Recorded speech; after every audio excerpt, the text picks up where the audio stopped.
Hello everyone. आज हम लोग बात करेंगे क्लास 6 चैप्टर नंबर 5। इससे पहले 1, 2, 3 और 4 कर चुके हैं और ये चैप्टर नंबर 5 आज स्टार्ट होने वाला है। हम लोग वीडियो को तो देख लेते हैं, बस ना लाइक करते हैं ना ही किसी के पास शेयर करते हैं।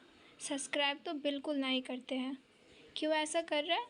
अगर वीडियो थोड़ा सा भी पसंद आ रही होगी तो एक लाइक कर दीजिएगा, कमेंट कर दीजिएगा प्यारा सा, चाहे सब्सक्राइब कर लीजिएगा। तो एक पैसा जा रहा है क्या आप लोग को? तो जल्दी जल्दी पहले सब्सक्राइब करिए और फिर लाइक करिए और तभी वीडियो स्टार्ट करते हैं, ठीक है?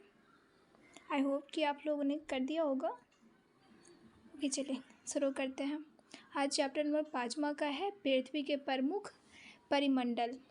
इसके बारे में आज जानेंगे। ये चैप्टर बहुत लंबा है, थोड़ा सा लंबा है तो थोड़ा आज टाइम लगेगा, ठीक है? चलिए करते हैं। जैसा कि आप पहले अध्याय में पढ़ चुके हैं कि पृथ्वी एकमात्र ऐसा ग्रह है जहाँ जीवन है। मानव यहाँ जीवित रहते हैं क्योंकि जीवन के लिए पर्याप्त आवश्यक तत्व भूमि,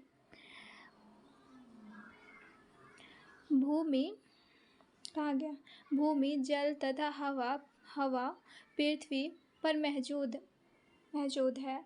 पृथ्वी की सतह ऐसी है जिसमें पर्यावरण के तीनों महत्वपूर्ण घटक आपस में मिलते हैं तथा एक दूसरे को प्रभावित करते हैं। पृथ्वी का ठोस भाग पर हम रहते हैं, इसे भूमंडल कहा जाता है। पृथ्वी के जिस ठोस भाग पर हम लोग रहते हैं उसे क्या कहा जाता है? उसे कहा जाता है भूमंडल कहा जाता है, ठीक है? तो उसे भूमंडल कहा जाता है। ओके, आगे बढ़ते हैं। गैसों की परत जो पृथ्वी को चारों ओर से घेरती है उसे वायुमंडल कहा जाता है। यहाँ ऑक्सीजन, नाइट्रोजन, कार्बन हाइड्रोक्साइड तथा दूसरी गैसें पाई जाती हैं। पृथ्वी के बहुत बड़े भाग पर जल पाया जाता है जिसे जलमंडल कहा जाता है। पृथ्वी का बहुत बड़ा भाग है, 1/3 भाग लगभग, वहाँ पे जल पाया जाता है, इसीलिए पृथ्वी को जलमंडल भी कहा जाता है। जलमंडल में जल की सभी अवस्थाएं जैसे बर्फ, जल एवं जलवाष्प सम्मिलित है।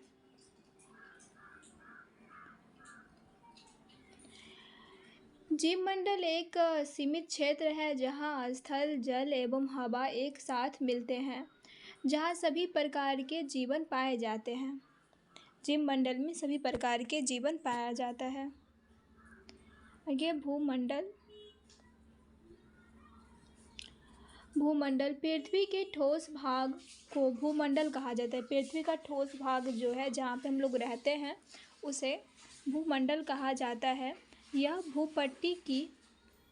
भूपट्टी की चट्टानों तथा मिट्टी की पतली परतों से बनी होती है जिससे जीवों के लिए पोषक तत्व पाए जाता है। पृथ्वी की सतह को 2 मुख्य भागों में बांटा जाता है। बड़े स्थलीय भूभाग को महाद्वीपों के नाम से जाना जाता है। बड़े स्थलीय भूभाग को महाद्वीप के नाम से जाना जाता है तथा बड़े जलाशयों को महासागर या बेसिन के नाम से जाना जाता है। जो बड़ा सागर होता है, महासागर सब होता है, उसे महासागरीय बेसिन के नाम से जाना जाता है। विश्व के सभी महासागर आपस में एक दूसरे से जुड़े हुए हैं। विश्व के मानचित्र को देखें तथा सभी स्थलीय भूभाग का एक दूसरे से आपस में जुड़े होते हैं। जितने भी भूभाग है और जलमंडल है वो सभी एक दूसरे से आपस में जुड़े होते हैं। समुद्री जल का तल सभी जगह सामान्य होता है। समुद्री जल का तल सभी जगह सामान्य होता है। स्थल की ऊंचाई को समुद्र तल से मापा जाता है जिसे शून्य माना जाता है। स्थल की ऊंचाई समुद्र के भूतल से ही मापा जाता है जिससे सही ऊंचाई का पता लगाया जा सकता है। आगे है विश्व का सबसे ऊंचा शिखर माउंट एवरेस्ट माउंट एवरेस्ट समुद्र तल से 8,848 मीटर ऊंचा है। बताया गया है कि माउंट एवरेस्ट जो है वो समुद्र तल से 8,848 मीटर ऊंचा है। विश्व का सबसे गहरा भाग प्रशांत महासागर का वेसिन गत है, जिसकी गहराई 11,022 मीटर है। तथा क्या आपने कभी कल्पना किया है कि समुद्र की गहराई पृथ्वी की सबसे ऊंचे भाग से कितनी अधिक हो सकती है? कभी आपने यह कल्पना किया है कि समुद्र की गहराई पृथ्वी के सबसे ऊंचे भाग से कितनी हो सकती है? नहीं किया है तो करिएगा ज़रूर, ठीक है। आगे बढ़ते हैं,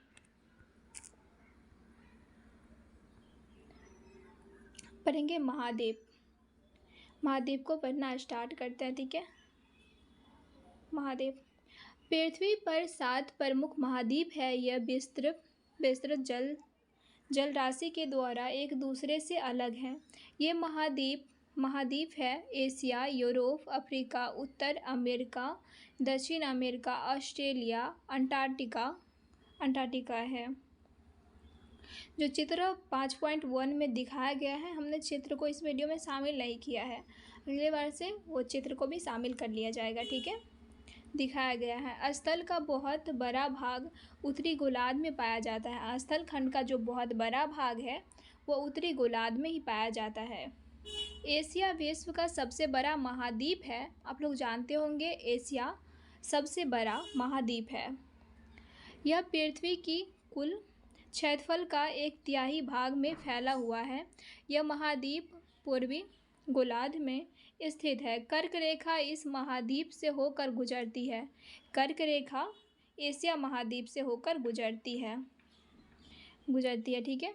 एशिया के पश्चिम में यूराल पर्वत है जो इसे यूरोप से अलग करती है। यूरोप एवं एशिया के संयुक्त भूभाग को यूरोप प्लस एशिया कहा जाता है। यूरोप तथा एशिया के संयुक्त भाग को यूरेशिया या यूरोप प्लस एशिया कहा जाता है, ठीक है। आगे बढ़ते हैं। यूरोप एशिया से बहुत छोटा है। यूरोप जो है वो एशिया से बहुत छोटा है। यह महाद्वीप एशिया के पश्चिम में स्थित है। अंटार्कटिका वृत्त इससे होकर गुजरती है। यह तीन तरफ से जल से घिरा हुआ है। विश्व के मानचित्र को देखिए एवं इसकी स्थिति का पता लगाइए। मैंने मानचित्र को इसमें शामिल नहीं किया है, अगली बार पक्का दिखा दूँगी, ठीक है। अफ्रीका एशिया के बाद विश्व का दूसरा सबसे बड़ा मानचित्र है। अफ्रीका जो है एशिया का विश्व में दूसरा बड़ा मानचित्र है।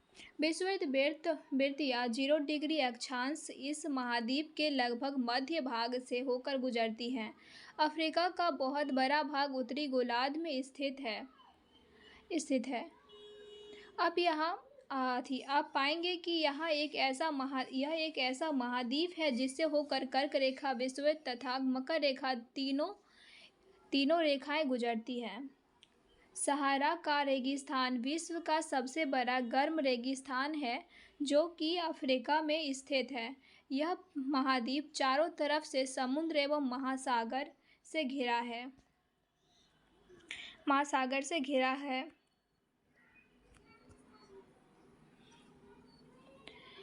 विश्व की सबसे लंबी नदी नील अफ्रीका से होकर गुजरती है। सबसे लंबी नदी जो है नील वो अफ्रीका से होकर गुजरती है। अफ्रीका का मानचित्र देखिए तथा बताइए कि कर्क रेखा, मकर रेखा तथा विषुववृत्त इसके किन किन भागों से होकर गुजरती है। उत्तर अमेरिका विश्व का तीसरा सबसे बड़ा महाद्वीप है। यह दक्षिण अमेरिका से एक संकरे स्थल से जुड़ा है जिसे पनामा जल संधि कहा जाता है। उत्तरी अमेरिका है जो एक बड़ा महाद्वीप है और यह दक्षिण अमेरिका से एक एक जल संधि के द्वारा जुड़ा हुआ है, जिसे क्या कहा जाता है? जल संधि नहीं, स्थल संधि के द्वारा जुड़ा हुआ है, उसे पनामा स्थल संधि कहा जाता है। पनामा स्थल संधि कहा जाता है। ठीक है, आगे बढ़ते हैं। पनामा स्थल संधि कहा जाता है। यह महाद्वीप पूरी तरह से उत्तरी एवं पश्चिमी गोलार्ध में स्थित है। यह महाद्वीप 3 महासागरों से घिरा है। क्या आप इन महासागरों के नाम बता सकते हैं? पहला इसमें है, कौन है? तो ये हो जाएगा दक्षिण अमेरिका। अमेरिका का अधिकांश भाग दक्षिण गोलार्ध में स्थित है, जिसे पूर्व एवं पश्चिम से 2 महासागरें स्थित है। विश्व की सबसे लंबी पर्वत श्रृंखला एंडीज, जिसके उत्तर से दक्षिण की ओर फैली हुई है। एंडीज जो है, इसके उत्तर से दक्षिण की ओर फैली हुई है। और दक्षिण अमेरिका में विश्व की सबसे लंबी नदी अमेजन बहती है। दक्षिण अमेरिका में विश्व की सबसे लंबी नदी अमेजन बहती है। ऑस्ट्रेलिया विश्व का सबसे छोटा प्रायद्वीप है, जो कि पूरी तरह से दक्षिण गोलार्ध में स्थित है। यह चारों तरफ से महासागरों तथा समुद्रों से घिरा हुआ है। इसे प्रायद्वीपीय महाद्वीप कहा जाता है। ऑस्ट्रेलिया को प्रायद्वीपीय महाद्वीप कहा जाता है। ये जल संधि के द्वारा पूरी तरह से घिरा हुआ है। अंटार्कटिका को देख लेते हैं। अंटार्कटिका एक बहुत बड़ा प्रायद्वीप है, जो दक्षिणी गोलार्ध में स्थित है। दक्षिणी ध्रुव इस महाद्वीप के मध्य स्थित है। चूँकि यह दक्षिणी ध्रुव क्षेत्र में स्थित है, इसीलिए यह हमेशा मोटी बर्फ की परतों से ढका होता है। यहाँ किसी भी प्रकार की स्थानीय मानव निवास नहीं है। बहुत से देशों के शोध केंद्र यहाँ स्थित है। भारत में भी शोध संस्थान यहाँ है। भारत के जो शोध संस्थान है वो भी वहाँ पे है। उसका नाम है मैत्री तथा भारती उस शोध केंद्र का नाम है। आगे है जलमंडल। चलिए जलमंडल को भी जानते हैं। पृथ्वी को नीला ग्रह कहा जाता है। पृथ्वी को नीला ग्रह क्यों कहा जाता है? तो इसे कहा जाता है क्योंकि इसमें ज़्यादातर भाग जल से ढका हुआ है, इसीलिए इसे नीला ग्रह कहा जाता है। पृथ्वी का 71% भाग तथा जल है, इसलिए इसे नीला ग्रह कहा जाता है, तथा 29% भाग स्थल है। जलमंडल में जल के सभी रूप उपस्थित है।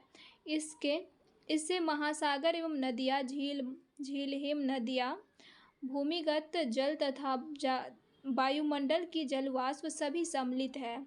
पृथ्वी पर पाए जाने वाले जल का 97% से अधिक भाग महासागरों में पाया जाता है एवं इतना अधिक खारा होता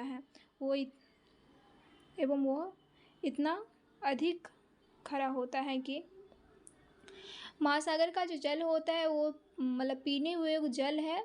पीने योग्य जल के मुकाबले 97% जल जो है वो समुद्र में पाया जाता है। वो इतने खारा होता है कि मानव के लिए उपयोग में नहीं लाया जा सकता, कि मानव जो जल पीता है उसके उपयोग में नहीं लाया जा सकता।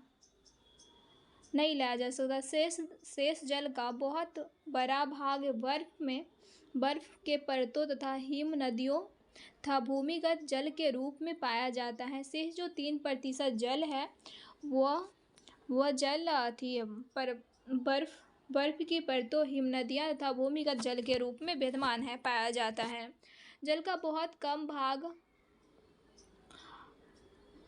अम्लवर्ण जल के रूप में पाया जाता है, जो मनुष्य के इस्तेमाल में आता है। यही कारण है कि नीले ग्रह के होने के बावजूद हम पानी की कमी महसूस कर रहे हैं। अभी ऐसा लगता है कहीं कहीं पे पानी की कमी हो रही है और कल का लेयर थोड़ा सा डाउन हो गया है, इसलिए आप लोग पानी का थोड़ा कम खपत कीजिएगा, क्योंकि आने वाले समय में ऐसा ना हो, पर आप लोग ऐसे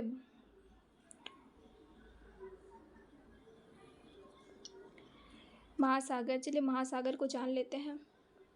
ठीक है, महासागर जल मंडल के मुख्य भाग है। महासागर जो है वो जल मंडल के मुख्य भाग है। ये आपस में एक दूसरे से जुड़े होते हैं। महासागर आपस में एक दूसरे से जुड़े हुए होते हैं। महासागरीय जल हमेशा गतिशील रहता है। तरंगे, ज्वार भाटा तथा महासागरीय धाराएं महासागरीय जल की 3 मुख्य गतियां हैं। बड़े से छोटे आकार के आधार पर क्रमशः 5 महासागर प्रमुख है। पहला है प्रशांत महासागर, अंटार्कटिक महासागर, हिंद महासागर, दक्षिणी महासागर तथा अंटार्कटिका महासागर। ठीक है, ये 5 महासागर प्रमुख है। आगे जानते हैं। वीडियो में बहुत लंबा बन जाएगा और आज का मेरा पूरा डाटा भी ख़त्म हो जाएगा। आप लोग ना ही कमेंट कुछ करते नहीं, ना ही लाइक करते हैं। वीडियो बनाने का मन भी नहीं करता रहता, क्या करें, दम ही नहीं निकलता, पास ही नहीं होता जब तक मैं वीडियो ना बना लूँ। कितने हैं अभी? बहुत है। आज क्वेश्चन नहीं कर पाएंगे। कहाँ थे? यहाँ थे ना, प्रशांत महासागर। प्रशांत महासागर सबसे बड़ा महासागर है। यह पृथ्वी की 1/3 भाग पर फैला हुआ है। पृथ्वी का तीसरा सबसे गहरा भाग मेडियानागत प्रशांत महासागर में ही स्थित है। प्रशांत महासागर लगभग वृत्ताकार हैं। एशिया, ऑस्ट्रेलिया, उत्तर एवं दक्षिण अमेरिका इसके चारों ओर स्थित है। चित्र 1.5.1 में दिखाया गया था। तथा प्रशांत महासागर के चारों ओर इन महाद्वीपों की स्थिति का पता लगाइए। मैं चित्र लाया ही नहीं, अगली बार से कल आएंगे। ठीक है, ऑस्ट्रेलिया महासागर विश्व का दूसरा सबसे बड़ा महासागर है। यह अंग्रेजी भाषा के एस अक्षर के आकार का है। अंटार्कटिका महासागर जो है वो एस आकार का है। इसके पश्चिमी किनारे पर उत्तर एवं दक्षिणी अमेरिका तथा पूर्व किनारे पर यूरोप, अफ्रीका। अंटार्कटिक महासागर की तट रेखा बहुत अधिक टोडेस है। यह अनियमित एवं तंत्रिक तट द्वारा प्राकृतिक तपोश्रय एवं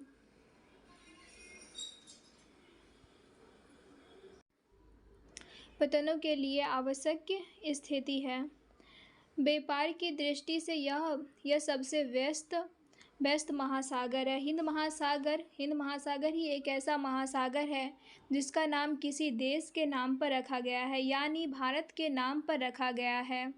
यह महासागर लगभग त्रिभुजाकार है। इसमें उत्तर में एशिया, पश्चिम में अफ्रीका तथा पूर्व में ऑस्ट्रेलिया स्थित है। दक्षिण महासागर अंटार्कटिका प्रायद्वीप को चारों ओर से घेरते हैं। यह अंटार्कटिका महाद्वीप से उत्तर की ओर 60 डिग्री दक्षिण अक्षांश तक फैली हुई है। ठीक है, आगे है अंटार्कटिका महासागर उत्तर पूर्व ध्रुव पर स्थित है तथा यह उत्तर एवं उत्तर ध्रुव के चारों ओर फैली हुई है। यह प्रशांत महासागर से पिछले जल का संकरा भाग है, जिसे वेरिन जल संधि के नाम से जाना जाता है। यह उत्तर अमेरिका के उत्तरी तटों पर यूरेशिया से घिरा हुआ है। आज ना इससे आगे नहीं हो पाएगा, बहुत ज़्यादा गर्मी है और अभी बहुत ज़्यादा बाकी भी है और 20 मिनट होने को जा रहा है, तो इसके बाद अगले वीडियो में करेंगे। ठीक है, मेरा नेट पूरा ख़त्म हो जाएगा अपलोड करने में। ठीक है, thank you so much and bye bye. आप लोग को थोड़ा सा भी पसंद आ रही होगी तो प्लीज़ लाइक कर दीजिएगा और जाते जाते अपने दोस्तों के पास शेयर भी कर दीजिएगा अगर थोड़ा सा भी पसंद आ रही होगी तो। ठीक है, और ये पार्ट 1 था। ये पार्ट 1 था, इसका पार्ट 2 तो मतलब आएगा बस कल। ठीक है, thank you so much and bye bye. अपना ख्याल रखिए और मस्त रहिए।